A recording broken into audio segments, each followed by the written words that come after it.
And it looks like we're recording. So hi, I'm Jonah Lacqua. I am Executive Director of the History Project, and I'm here to welcome you all to this digital space. The History Project is Boston's LGBTQ archives. I'm not sure where everyone's joining us from. I see a lot of familiar faces, but hopefully we have some folks from further afield too. We are a community archives dedicated to documenting, preserving, and sharing LGBTQ history in Boston, which in Massachusetts means Boston and Provincetown and sort of all of New England. We have a very wide collecting mandate. We have almost 200 collections documenting LGBTQ life. The earliest is from the 1940s and the most current is from today. So really we do it all. And in this time of social distancing, we're trying our best to still be able to bring people together. Usually we'd have an event like this in our space where you could, see and maybe touch and enjoy the archives. Unfortunately, we can't do that right now. And so it's really great that we have this opportunity to all be together tonight. Usually at one of these talks, we encourage conversation back and forth. We will have a Q&A after Russ does his reading. So again, please feel free to put questions in the chat or do the little hand raise option or reaction, and I can unmute you or ask the questions out loud myself. The other thing I want you to think about while you are listening to Russ tonight, we started a new project called Queer Archives at Home. And that project is dedicated to sharing the history we have all around us in our own spaces. And I'm sure we've all hung on to things over the years. So please go through your closets, go through your bags, check out your bookshelf, and submit your queer archives at home so we can all enjoy and experience each other's history in this time where we can't experience it together. And finally, before I do Russ's intro, I just want to mention the History Project is a 501c3. We are volunteer driven. Even though we can't be in the archives, we still have to pay rent. So if you feel motivated or moved this evening, please support us. We accept any donation very gratefully. And I'm going to put a link to our support page and to our PayPal in the chat as well. So without further ado, I'm going to introduce Russ. Russ Lopez is a longtime activist and resident of Boston and Provincetown. He's a member of the History Project's Board of Directors, and The Hub of the Gay Universe is his 4th history book. He's written extensively, I lost my notes, about the health effects of racism, income inequality, and urban sprawl, and he's currently working on a novel. And with that, I turn it over to Russ. Thank you. This is such a different format, right? To actually, usually I either sit in a chair in front of a bookstore or something, or more likely I just sort of pace back and forth and scare the heck out of the people in the front row of a reading. But this time it's actually virtual. So I will assure you all that I'm fully clothed, but that you'll have to take my word for that. How's that? I do want to thank the History Project and Joan, who was the History Project's first executive director. She graciously agreed to join, she was a longtime board member. She graciously agreed to become executive director in January, right before all heck broke loose in this current environment.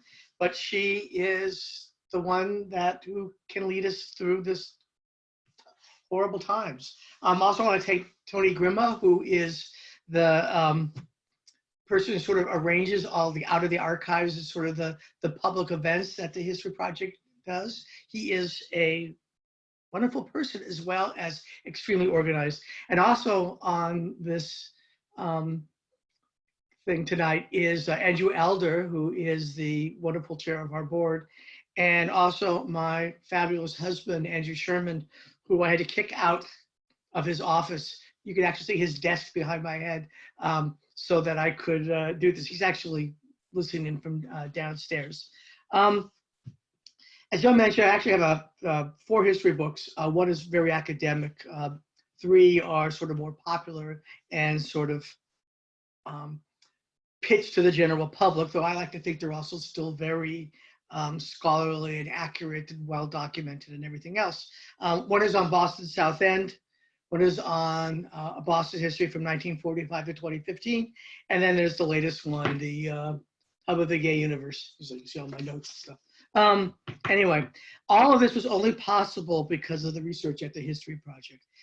Those archives were so great over the course of those, writing those 3 books and other things I've been doing. I think I spent maybe 6, 7, 8 years of my life going in there at least once, twice, sometimes 3 times a week. The most wonderful people who volunteer there, and also just made all my demands. And sometimes I have to go several times, right? Because I didn't quite make the quote right or everything else. The History Project was so essential. I'm a board member now. I can also tell you that we really need community support, both giving us materials, donating their materials, but also their financial support. So please, please, please support the History Project. The other thing I wanted to mention is just support for independent bookstores. Jeff Peters of East End Books in Provincetown has graciously agreed to sell you a book if you just get so moved by the end of this conversation, you want to read more about what I wrote. His website is eastendbooksptown.com. Independent bookstores are so essential to all of our existence. When I was just a beginning author, putting aside my academic books, right, it was places like East End Books, Harvard Bookstore, other places that really sort of nurtured me, right? They said, oh, you really can do readings. You can, we'll carry your books. We will do our best to promote you. So if you ever really want to know who's on the cutting edge, who are the new authors, who are the people who are beginning to become big or beginning to sort of express themselves through writing, go to your independent bookstore. They are wonderful. This reading today is actually focused just on good times, given everything that was going on in the world. I mean, just to see if I didn't want to depress anybody anymore. I really wanted this to be an experience of things that will make you laugh and smile. And since none of us are old enough to have gone to all these kinds of things I'll be reading, make you think, gee, I wish I had gone there in those days. So it's only the good times. I am not going to be reading from any of the parts of the terrible times. And we all know there were terrible, terrible times. Because my goal today is to forget those bad old days. Because for one thing, we know that LGBTQ people are resilient. We're going to get through today's crisis just as we got through the bad times in the past.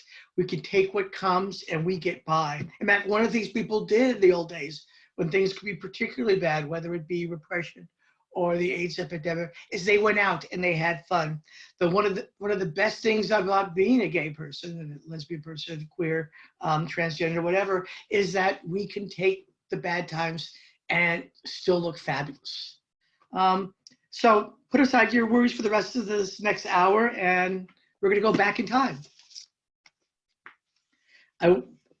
I start the book with this little series of questions that really can't be answered, but to me are intriguing. In 1620, Provincetown was a barren strip of land.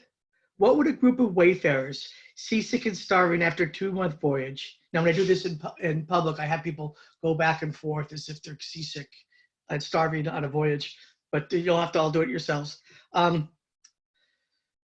What would a group of wayfarers, seasick and starving after a 2-month voyage to escape from what they considered to be a perverse England, have thought if they had known that the sandy cove they were setting foot on would someday feature drag bingo?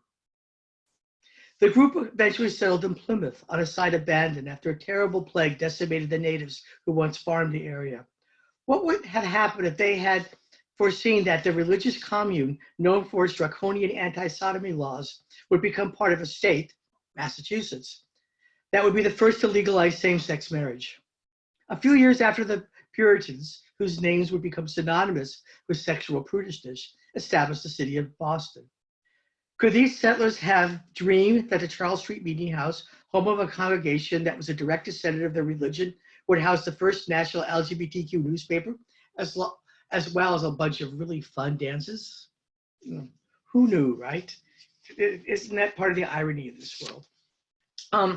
What quickly becomes apparent when you write a history of LGBTQ LGBTQ people in Boston, Massachusetts, and Provincetown is that at all times they had fun. At all times they got together. So even in the days of the Puritans and Pilgrims, when sodomy was published by death, you find little hints in court records that people got together. I'm actually going to start, though, way ahead to World War II, because that's really when the wild times began. Strange as it may seem, Massachusetts, Provincetown, Boston were some of the wildest places on the planet for LGBTQ people. World War II also transformed Provincetown as the Navy based a large number of ships directly offshore, with the sailors adding to the party atmosphere of the town. The great playwright Tennessee Williams, 1911 to 1983, first lived in Provincetown in the summer of 1940. He had been searching for a place to write where he could swim during the day and find men for sex at night. Asking around, Fred suggested Provincetown. After trying out a few places, he settled on number 6 Captain Jack's Wharf at 73A Commercial Street. Still there, in case you ever want to walk by. It had been converted into living spaces 2 decades earlier. In the 1940s, the rooms, all without heat or plumbing, could be rented by the week. Williams moved into the old smokehouse with 2 other men, the heterosexual Joe Hazan, a handsome model for the painter Hans Hoffman, and Kip Kiernan, whose real name was Bernard Dubowski, whom Williams would fall passionately and tempestuously in love. The three split the rent, $20 per week, between them. Things were a little cheaper in those days. Williams had a Rockefeller scholarship that paid him $100 per month. After paying for his New York sublet, he was left with just $2 per day for expenses. But living was cheap in Provincetown that summer. Williams often was given food by fishermen, and when he had to buy provisions, they cost pennies. He rented a bicycle so he could ride to Race Point in Herring Cove, then called New Beach. Williams and Hazan liked the naked stretches beyond the tourist parts of the beach. Some things haven't changed. And there are a number of photographs of Williams in the nude. But the main attraction was sex. Quote, offering a glimpse of Provincetown's 1940 summer options, Williams noted he was enamored with a ballet dancer, courted by a musician, a dancing instructor, and a language professor, unquote.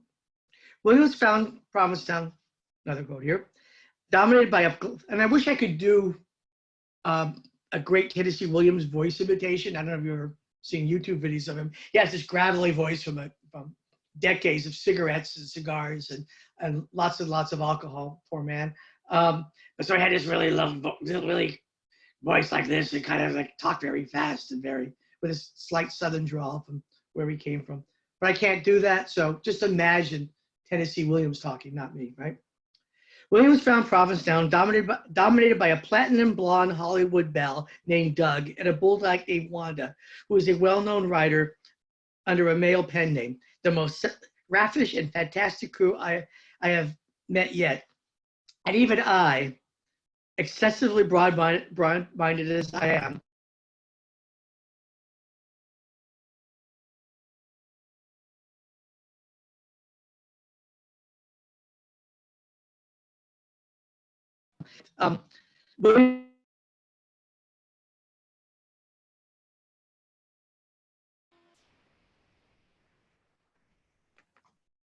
We may have lost Russ. who were seagulls. Hey, Russ. Yeah. We lost you for a moment. Oh dear. You want to just wind it back like 10 seconds, the last paragraph you read? Okay. Williams found Provincetown dominated by a platinum blonde Hollywood belle named Doug and a bulldog named Wanda, who was a well-known writer under a male pen name.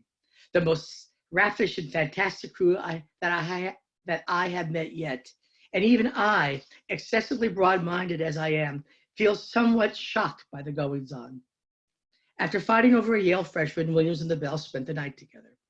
Williams thrived on a combination of alcohol, the beach, and writing, while the large numbers of gay men helped his mood. He wrote a friend that the town is screaming with creatures, not all of whom are seagulls. Sometimes, however, he could turn bitter. Pox on all of them. Their Lord and Taylor t-shirts, flowered sarongs, baby blue silk shorts, Portuguese neighbors have been beating them up on the street at night lately, and I am not sure which side I am on. Yet he had returned to Provincetown several more times. Really enjoyed it, didn't he? Yeah, it's just wonder how he could do that so consistently year after year. Now I want to read a little piece about 1950s Boston. Another person I met through the History Project, Mark Crode, had a blog for a while where he was writing about Boston LGBTQ history. And I told him I only wrote this book because he didn't write the book himself. But here's how this section starts. Mark Crone, the respected chronicler of Boston gay history, assessed 1950s LGBTQ Boston as, quote, risky and certainly underground, but for those who went to bars, nightclubs, and restaurants that attracted a gay clientele, Boston gay nightlife was rich, varied, and even glamorous. One neighborhood that attracted LGBTQ people for decades by the time World War II ended, Scollay Square continued to be a place for men to cruise, particularly those of the service.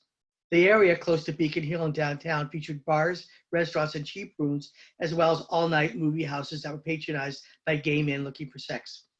That was all cleared as part of the government center renewal thing, so Scollay Square was no more.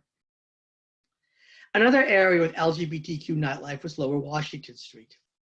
The few tawdry blocks already known as the Combat Zone, though it would not be formally established as an adult entertainment district until several decades later. Though the chest room at the Touraine Hotel continued to have a crowd, and Playland had been around for years. I talked about these bars earlier. The Silver Dollar was the most popular bar as it attracted everyone from Harvard students to sailors to Boston Blue Bloods.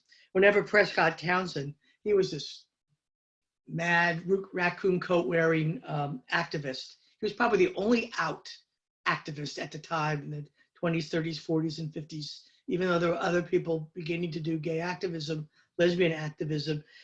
Townsend would go out there. He would go to the State House and demand the repeal of anti-sodomy laws, for example. Whenever Prescott Townsend walked through its doors, the Silver Dollar's piano player would strike up as time goes by. By then, the Silver Dollar had lost any glamour it once had. Here's another quote. There was no denying the Silver Dollar was a bucket of blood, plain and simple. Lots of sailors, lots of fights, cheap liquor and loud music 13 hours per day. But some of the music played at the bar at Washington and Essex Streets was pretty good, even if it was hard to hear it. Don't you just wish you could have gone to that? I just like, and there's actually a picture. I don't have it in my book, but it's available online through the Boston Public Library of the bar and all these people sort of drinking. It looks more like the Nighthawks or some old painting of folks. Anyway, going on about the bar. Decades later, the great entertainer Sylvia Sidney recalled, "Oh, the Silver Dollar? It was fabulous. My dear, longest bar in Boston. Sailors galore, whores galore, gay people galore. Too young to enter. Sidney would stand across the street and invite sailors back to his apartment for a drink after midnight when the bars closed." In the post-war Silver Dollar, their uniform as a rule was penny loafers, gabardine slacks, sometimes sweaters, sometimes tweed jackets, and colored shirts that come in, colored sports shirts. One man remembers how the dress code finally fell apart. "I was the first one who came in with Levi jeans, skin tight with a jacket to match. I had 16 sets of them, and I had them all numbered, and each set would be laundered at the same time." Again, you kind of wish you had been there. The other big bar, just in Park Square, was the Punch Bowl, which lasted so long that folks of our time probably went there. The most popular bar between the end of World War II and 1968 was the Punch Bowl in Park Square, a neighborhood that increased its number of gay bars as they left the increasingly rundown Scollay Square area. Park Square was where all the sissies would go, recalled TJ, a former librarian who frequented the area's bars and baths in the 1950s and 60s. The Punch Bowl was impossible to miss. It had a large sign outside and a long line of people to enter. Originally called Phil Silver's, the Punch Bowl was opened by Henry Vara in 1946. Initially featured featuring mixed clientele, Vara, who was straight, quickly made it into a major place for LGBTQ nightlife. And among the people who showed up there over the years were Robert Mitchum and Rudolph Nureyev. In its most popular years, there could be 700 people inside, with another 200 people in line to get in. It expanded over time, so one side was a lesbian bar, in the middle was a bar for gay men, and on the other side was a lounge for people to sit and talk. And the basement was for dancing. Allie played on a broken down piano in one room, and Freddie in the quieter lounge. Again, you just wonder what life must have been like there. Again, there were raids. They sort of eventually ended. Boston was very different. I'll talk a little more of this in a minute. It was very interesting. Other places really tightly sort of kept them under control, gay bars under their thumb. And in many cities, San Francisco, New York, Los Angeles, it was actually illegal for a bar to have gay people in it. And so if they found gay people, they would take away the liquor license. Boston wasn't like that for some reason. I get into that in the book. So actually, though bars would be raided and people harassed, the bars themselves could last for decades. And that was very different than in other cities. If the Boston gay bar scene was robust but tightly controlled, Provincetown may have been the most flamboyant LGBT community in the country in the post-war years. There were reports of men dancing together at the A House as early as the late 1940s, but no Provincetown was explicitly gay until the 1950s. Some say the first openly gay bar was Wuthering Heights, where others claim it was the bar at the Townhouse or the Ace of Spades. In any case, LGBTQ nightlife now broke into the open. 1950s LGBTQ Provincetown took on a rhythm. A day at the beach ended by 4, so that everyone could go to happy hour at the Moore's restaurant, which featured entertainment that might include a sing-along to popular tunes. Some things haven't changed, I guess.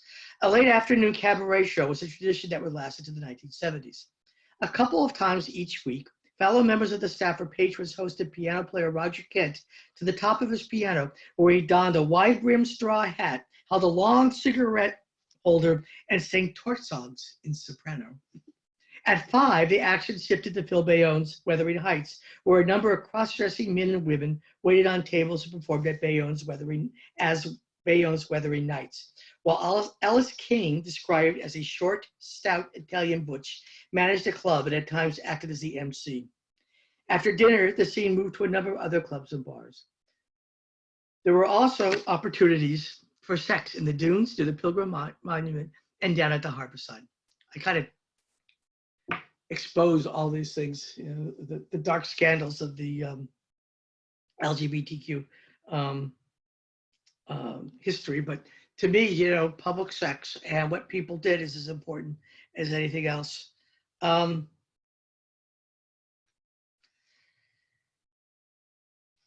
actually was also fascinated by a gentleman named Phil Bayonne, who owned Wuthering Heights and also bars in Boston. He threw a party for himself. The occasion would be the 25th anniversary of his time in show business that was held at the Sheraton, Boston, and Mayor Curley showed up to read a proclamation.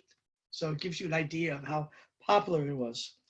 Bayonne inspired others to have fun as well. In late 1958, a birthday party was held for him at the Sea Urchin on Commercial Street in Provincetown. The cottage was decorated with red and white carnations and multicolored gladioli. A revolving silver punch bowl was placed on the table, which had a gauzy cover. Underneath were vari-colored lights. After a feast that included lobster and a special cake, Bayonne, overcome with emotion, grabbed a hand mirror and sang, "I Feel Pretty" from West Side Story. I have a little bit more on him, if I can find it. Of course, you know, you lose things. I did so many, here it is. This talks more about Bayonne and how he ran his clubs in Boston. Nearby Playland and 12 Carver attracted a more relaxed clientele. Blue-collar truck drivers mingled with Harvard students at these bars, and Playland even had a few regular Black patrons, unusual in Boston gay bars at this time. We're talking about in mid to late 60s. By now, Boston nightlife was becoming absolutely giddy. Phil Bayonne, the owner of 12 Carver, it was replaced by the Transportation Bill in 1981, was a large man who liked to mount a swing and glide over the crowd on Saturday nights. Recalled one man. He'd get all juiced up and get in his swing and say, "Now it's time for Papa to swing." And she would sing Summertime, the song In the Good Old Summertime. And she'd wear a big straw picture hat with ribbons and bows. And the ribbons hanging down, and they would fly out. And here she is, 300 pounds, with a great big straw picture hat on. If she fell, she'd kill 300 people. I do wish I had been there. But unfortunately, that was in the past. Moving again very forward, for those of us who were around in the 70s, it's hard to communicate just how much fun it was at one point, just how exciting it was, the loud music, the bright lights, the incredible smoke. I'm surprised we all didn't get lung cancer from secondhand smoke. Your clothes would leave smelling as smokes. For days they would smell of smoke if you were careful, but they were so much fun. So to those who were not part of the scene of the 1970s, the excitement and exhilaration of entry to gay bars is impossible to imagine. Outside, one had to be careful lest anyone, might suspect they might be gay. For though violence and discrimination were not everyday occurrences, they were common enough to weigh on virtually every LGBTQ person's consciousness at the time, when the pressure for sexual and gender conformity was heavy and deadening. But stepping into a bar with its loud music, dim corners combined with bright lights, and up to 1,000 or more LGBTQ people dancing, talking, and laughing was to breathe free, if terribly smoky, air. Many had spent their adolescence never going to a dance or a party, or thought they were fundamentally unattractive or lovable because of who they were. Now, there was a place where they could be looked at and admired. Some became giddy, almost euphoric. For the young, attractive, and extroverted, the bars were fun and easy places to find friends and sex partners. As one man said, "It's exciting. I feel a thrill when I go to bed with someone new. It's really exciting to cruise someone to see if you can pick them up." But for others, the bars can be very difficult and intimidating because of the strong emphasis on physical attractiveness. A customer of a Boston bar contrasted the euphoric element, saying, "It's the most incredibly competitive thing you can imagine. I feel like I'm being judged in some kind of perverted beauty contest where the winner gets a trick for the night. Even the good-looking could have self-doubt. I always wondered whether someone really liked me or just liked the way I looked." There were many ways to pick up a partner at a bar. One of the most popular was an ornate, purposely nonchalant social ballet that allowed each person to save face if they were rejected. Several decades later, one man described his first meeting his lover at a bar called Man Ray, located a block behind Central Square in Cambridge. "I slipped up to him. I pretended to survey the dance floor as I inched closer until I could have taken Scott's pulse with my elbow.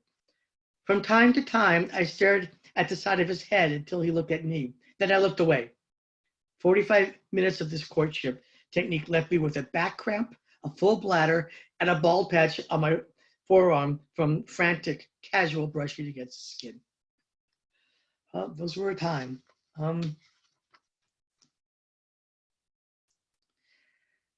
I also want to just read something from GCN. The History Project actually has almost every issue of GCN. I'd be surprised, they might be missing one or two, but they're all there. They also have a lot of other magazines, Esplanade, Bay Windows, you name it. And a lot of these little small bar rags that got published and kind of went and whatever. But this is from GCN. Flourishing nightlife was not limited to Boston. Provincetown also matured as an LGBTQ resort in the 1980s. Eric Rofus gleefully described the scene in the GCN column. "The boat slip man, as we call him, has disco in his blood. He knows the words to every current song and has his shirt off by 5:15. Anything by Donna Summer causes a packed dance floor. They dance with one another and with everyone and no one in a mass celebration of music, men, in the summer season. The air fills these days more with sweat and steam than with poppers, and the sound of whistles, shrieks, and tambourines punctuate the beat of the music." Again, trying to be a historian, and that's all from a GCN quote, but then I added some pieces from personal experiences And I never quite understood what was going on, but here's what I remember. Continuing the same paragraph. Men making noises on the dance floor of gay bars was common in the 1980s. At Chaps, for example, there was almost always at least one or two men with whistles, and one man liked to bring a cowbell to buddies, other gay bars. There was also a notorious clubber who liked to loudly bleat like a goat. Oh, we all get so annoyed by him. I hope it's no one here, or if they are, they have to then tell us why they bleated like a goat, or even do it for us. It was so bizarre. Less noisy, but just as noticeable were the men with flags, one in each hand, who would spin, gyrate, and dance with them. A good friend of mine actually passed away of AIDS, but he was one of those flag guys, right? And I remember him being so offended when somebody asked to use one of his flags to try it themselves. Apparently that was not something that flag people did. Finally, I'm just going to give you one around sort of very close to our time, but the year 2000 now was 20 years ago. It's amazing how time flies. Compared to the rest of the country, the late 1990s were a golden age in Provincetown. The writer E.J. Graff happily recalled, young women in swimming trunks and bikini tops swaggered along the water, some tossing footballs back and forth, doing their community service, as one friend of mine used to quip, so the rest of us could watch their impressive shoulders and forearms in action. Invitations for later on if you had the chutzpah charm to approach. LGBTQ people found the town to be a wonderful place to live or visit, though the winter population was small with many places closed, particularly between New Year's and the end of March.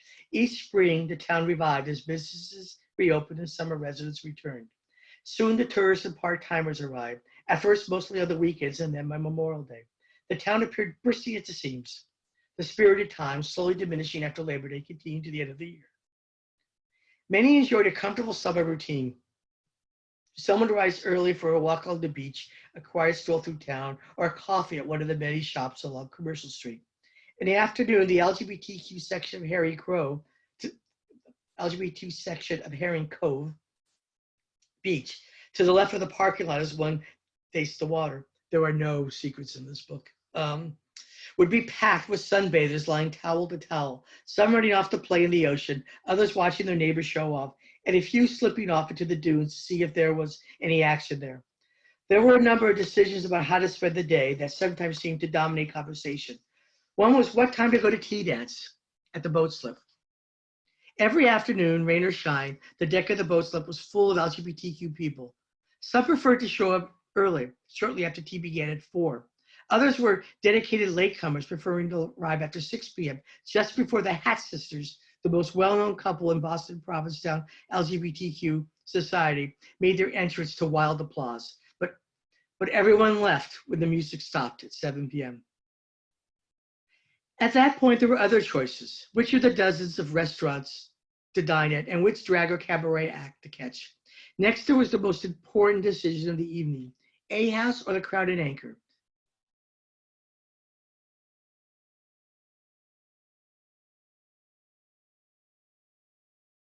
That's the pizza place.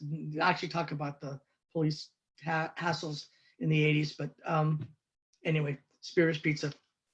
If you're in P-Town, you have to go. There was one final decision, call it a night or venture down to Dick Dock under the deck of the boat slip for a final nighttime adventure. The decision hinged on the need for sleep, as for years the police ignored the action as long as it was contained there. All this might have seemed frivolous to outsiders living in progressive areas, but for many LGBTQ people, this was their only chance to live in complete freedom and feel the basic human comfort of holding hands, the euphoria of being among the LGBT community, or the ability to express their true gender without fearing that someone might physically or verbally abuse them. No one in Provincetown cared about gender or sexuality, who someone was sleeping with or what people wore, provided that outfits were smart, sexy, and stylish. This was actually difficult to write because I said, no one cares, but people, and I realized, no, people care all the time in Provincetown. It's just a different sort of metric that people use to judge each other. So people do care about what you wear, but it's just sort of different. Provided the outfits were smart, sexy, and stylish. Outrageous and experimental outfits were applauded while conservative dress was booed. One of the town's most popular residents was Ellie, a Speedo-clad trans septuagenarian father of 5, who dazzled the crowd with her renditions of Sinatra favorites. There was also economic freedom. Provincetown was still inexpensive, and retirees could live in a place they could afford. College students out for the summer or high school dropouts could support themselves, and many LGBTQ entrepreneurs could build the businesses of their dreams. Those were good times indeed. So I will stop there and take questions, rebuttals, other stories that people might have. It was a fun book to write in that respect. Thank you, Russ. Thank you. So yeah, if anyone has a question or their own story, you can click hand raise or raise my hand. I have a little bit of a different screen than you all do, and I can unmute you so you can talk. Or if you want to pop a question in the chat, I can read it out loud to everyone. Whatever works.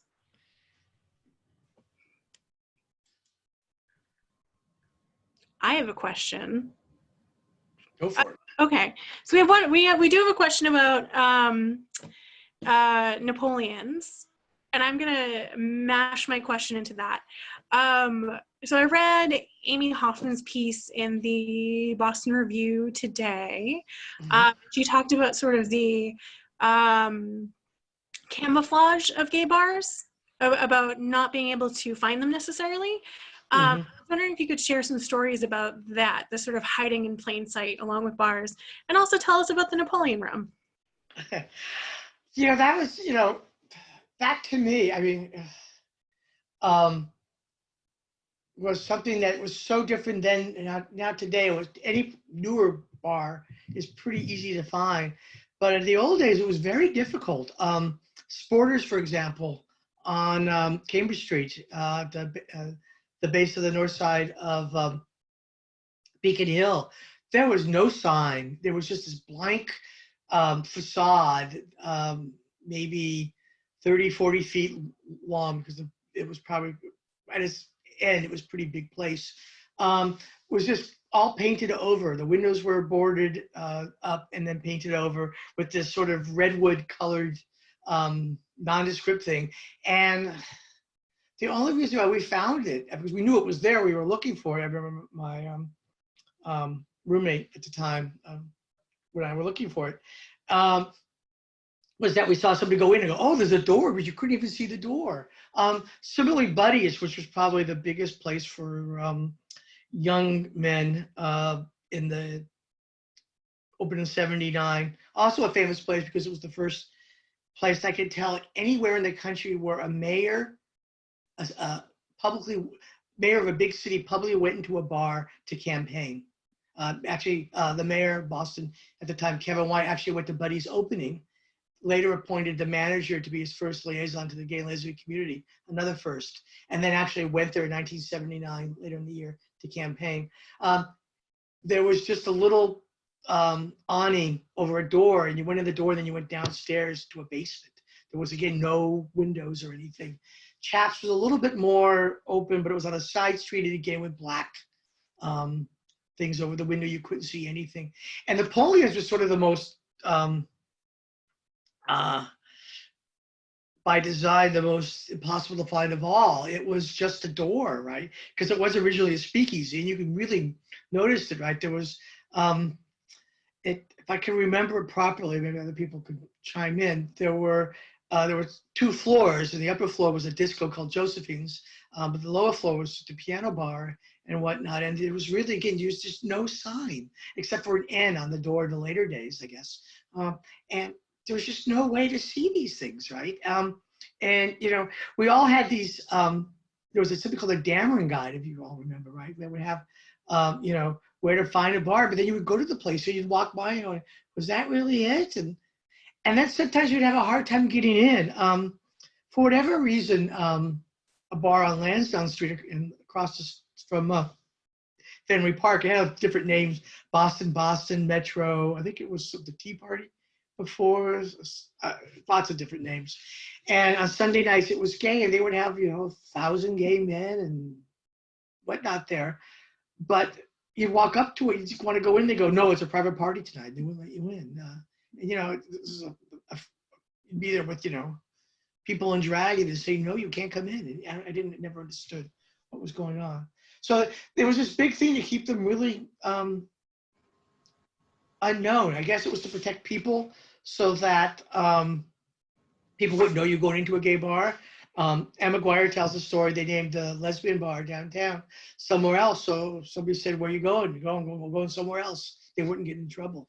You know, so it was a very different time. Also, I think they did that for protection so that people wouldn't harass them. And I also think it was because a lot of these bars were in marginal spaces. I think people would rent to a gay bar. Simply because they didn't have any other way to make money. And so they were just hidden. They were very quiet and very whatever, so no one would know they were there. Pierce Durkin actually said they still called it a private party there at Metro. It had a different name after Metro, didn't it? Oh God, I wish I remember. I'm a historian who's bad with names and dates, so I must write things down. Oh, that's me too. So, Raul has a question. I mean, at least 2 summers ago, A House told me I couldn't go upstairs because they were having a private party. So it still happens. Yeah, yeah. There's a great story about the A House back in, I guess, in the late '60s, when it finally when bars finally were really allowed to become openly gay in Provincetown. The Crown and Anchor and the A House got into this big rivalry, and each were trying to outdo each other with back rooms and everything else. And it actually prompted a court case when the police came and raided the upstairs at the A House because somebody was being whipped. They were tied up and being whipped, and whether or not that constituted sex in public or not, whether the act of being whipped was a sexual act. I guess to some people it is, some people it's not. The other interesting thing about it was the person being whipped was a member of the town board of selectmen. It was later the treasurer of the board of selectmen, later the president of the board. So it didn't seem to hurt his political career. All right. So, Raul, what's your question? Thank you. Can you hear me? Yes. Yep. Okay. So the couple of passages you read included accounts where people talk about clothing and how people dressed. Is that more, do you have more of that in your book? And if so, were those kinds of passages important to you to have accounts of what people look like as well as what they were doing? Yeah, absolutely. To me, you know, I really wanted to, and there's much more in this book. It's well longer than it was supposed to be. I really wanted to get people to get that feeling of what people were doing in those days. How did they, you know, what did they put on? What did they wear? So, you know, a lot of bars in those days were actually people dressed up. They were, Napoleon's was actually famous for that. If you didn't come in with a coat and a tie, they wouldn't let you in. Also, Napoleon's was notorious for its hat check woman who would, the quote is something to the effect that she would take off the bandages of a man who just had brain surgery, just so she could check it, and then he had to pay his 50 cents to get his bandages back. But there was also, I mean, clothing was also one way that the authorities and society policed people, particularly people who were gender nonconforming or were challenging their assigned gender. So, for example, some of the first laws, much more enforced than the anti-sodomy laws, were laws against cross-dressing. And you really had to be pretty brave to go out outside the clothes of your assigned gender. And even through most of the 20th century, at least the first half of the 20th century and beyond, there were strict rules about how much, you know, if you could wear one article of clothing that wasn't your assigned traditional gender, or else you were getting all sorts of trouble. It was, you know, it was again a way that they would police folks. And so people tried to do things, right? How far could they get without getting in trouble? And, you know, it was a way of asserting themselves against a time that wasn't always supportive, actually downright nasty to LGBTQ people. So Russ, we have a question from Leslie Horst. Leslie, I've unmuted you. Thank you. Can you hear me? Yes. Yes. Great. So one of the two of us here spent a lot of time in the Saints Bar, which is a women's bar. So talk to us about that for those who might not have been there. The Saints was wonderful. I went to somewhere else. I never went to the Saints. I don't think they were allowed in there. Were they? I mean, you might be able to answer that one. But the Saints was a collective run by a group of women. It had some of the most passionate, I think, supporters over the years. And eventually, they lost their lease, I think, when it was downtown, and they had to move. They moved to JP, and they would have occasional dances, and then it went away. You might be more familiar with it than I am. But women's spaces were very difficult. There were much fewer. For many years, they still had them. I guess now we really don't have a dedicated women's bar. But probably from 1940 to probably trying to think of what year the bar downtown closed, 2003, 4. Anyways, well, 50, 60 years, there was a whole history of women's bars. Because there were fewer, women tended to rely more on house parties and getting folks together. There was also a problem that if a women's bar became too popular, the gay men flooded in and sort of turned it into another gay men's bar. So that's what happened to a place called the Midtown, which is on where the Charles Street Playhouse is now. Charles Playhouse is now. So women's bars were very much more precious and also much more harassed. I think the last real large-scale raid on a bar that was legal. There were other raids on establishments that were not licensed. But the last big raid on a bar was actually in Worcester, a women's bar, where they raided into oblivion. I mean, every weekend they would come in and take everybody away. And that lasted into the 60s, which is far beyond anything anyplace else that happened. Also, again, the women's bars were in marginal places.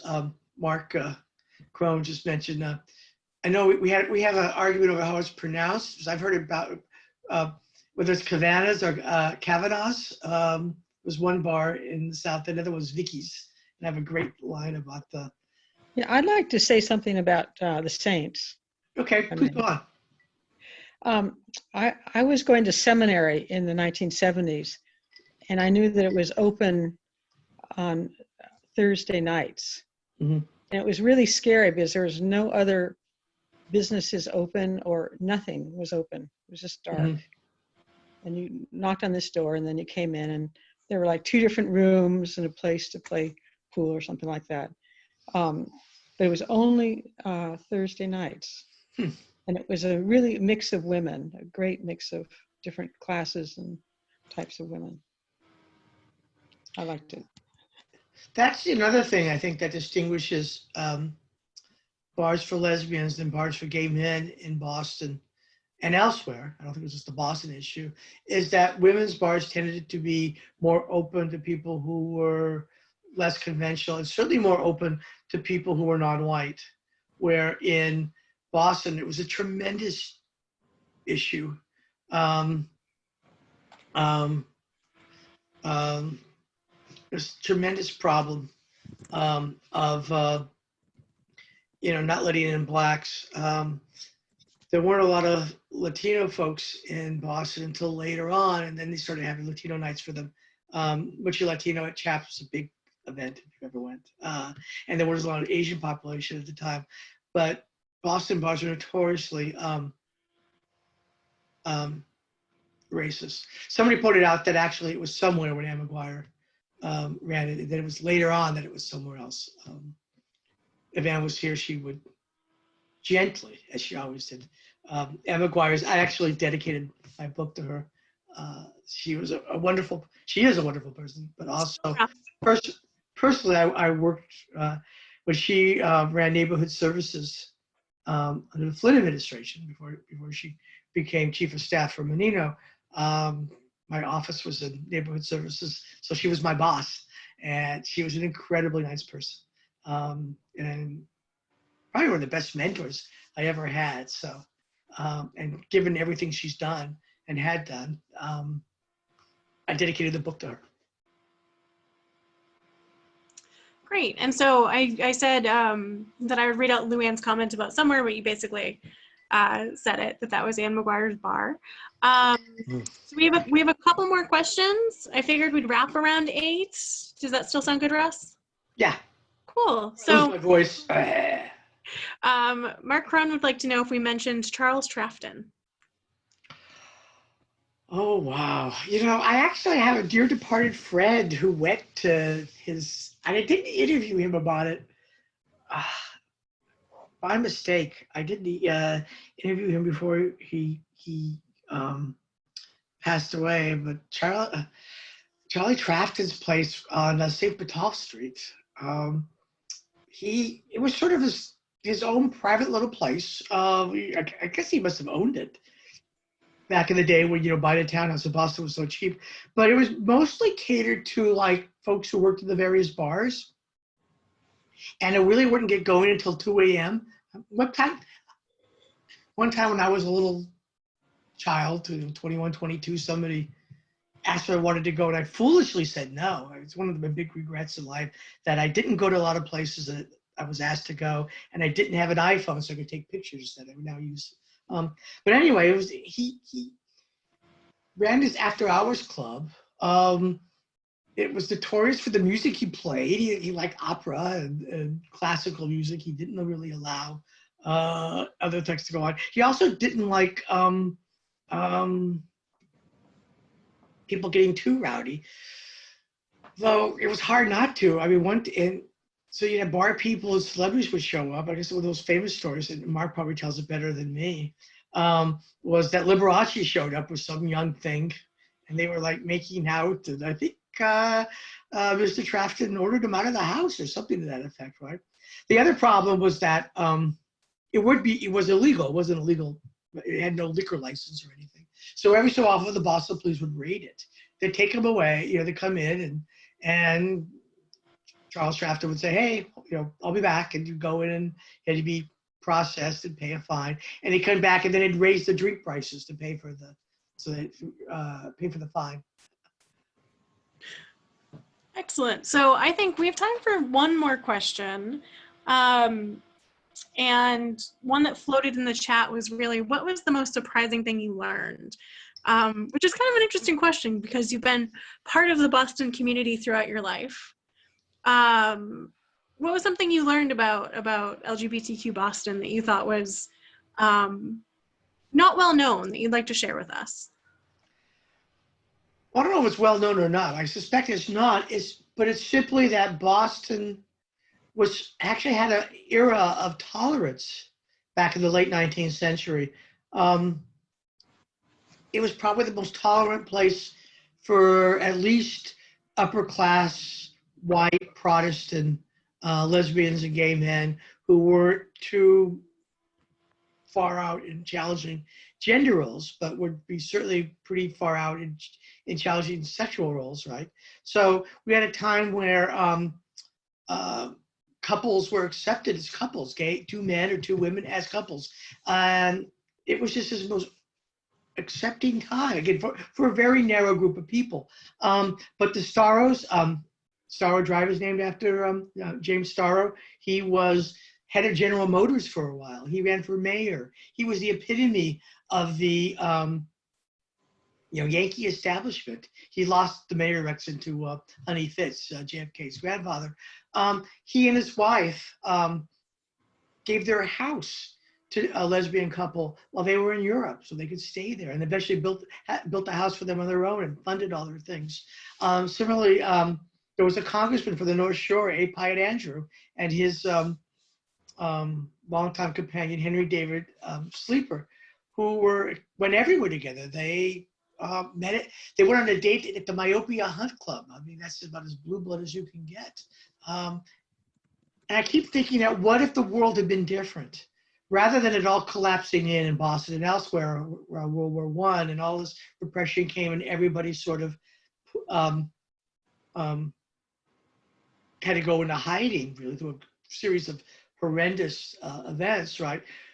What would have happened if instead of that, there had been a outward movement of acceptance? So it wasn't just upper class people, but also folks, all folks, Catholics, like, oh my God, right? Poor folks, right? People of color and all these things. What if that had happened, if it expanded outward rather than being pushed in? What a different century the 20th century would have been. It just would have been so much better for so many people who were so horrendously oppressed, but it didn't happen. But there was a period of acceptance that was just wonderful. The Boston marriages, men going to parties with men, not only with Isabel Stewart Gardner, who was surrounded by gay people, but other folks as well. The cardinal, the one before Cushing, I forget his name anyway, O'Connell, went up to Gloucester to hang out with these gay men. Of course, cardinals, right? But it just gives you, show you that there was acceptance, and I only wish that it had persisted and grew rather than was absolutely pounded out of existence. Well, thank you for that answer. And Robert's mentioning in the comments that the lesbian couple was Sarah Orange Jewett and Annie Fields. That was one of them. There were others as well. Yeah.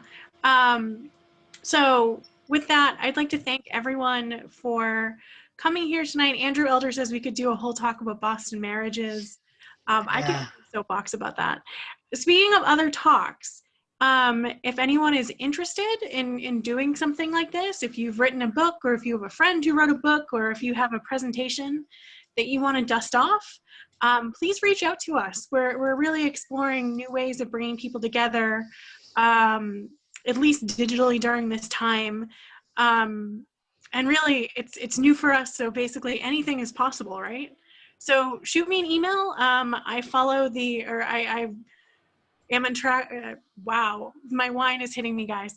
I am in charge of the info@historyproject.org email address. We encourage a little drinking at these talks. I'm in charge of that email address, so please shoot me an email. We can find a time. And again, as I mentioned at the beginning, as you're all sheltering in place, probably at home, look at what you have around you. Please take a photo of it and send it to us, and we'll share it so we can all experience each other's history together as part of this Queer Archives at Home project that we've been working on. And we'll continue to share those. We're sharing them on our social media. We're going to get them up on our website soon. And finally, like I said at the beginning, we are a 501c3. Even if we can't be in the archives right now, we do still need to support the archives. And so if you enjoyed tonight's talk, please feel free to drop us some support, either at our support page or at our PayPal. And when the world gets a little bit more back to normal, and you might have an opportunity to donate your own history to the archives, or to come in and visit us in person, and we'd love to see you. It has been a delight to see everyone's faces and names and dogs this evening. So thank you for being here. Thank you for being part of this. And with that, have a good night, everyone. Thank you so much for listening to me. Thank you, Russ. Russ, this has been a delight. I don't think I included you in my thank you list. Thank you, Russ.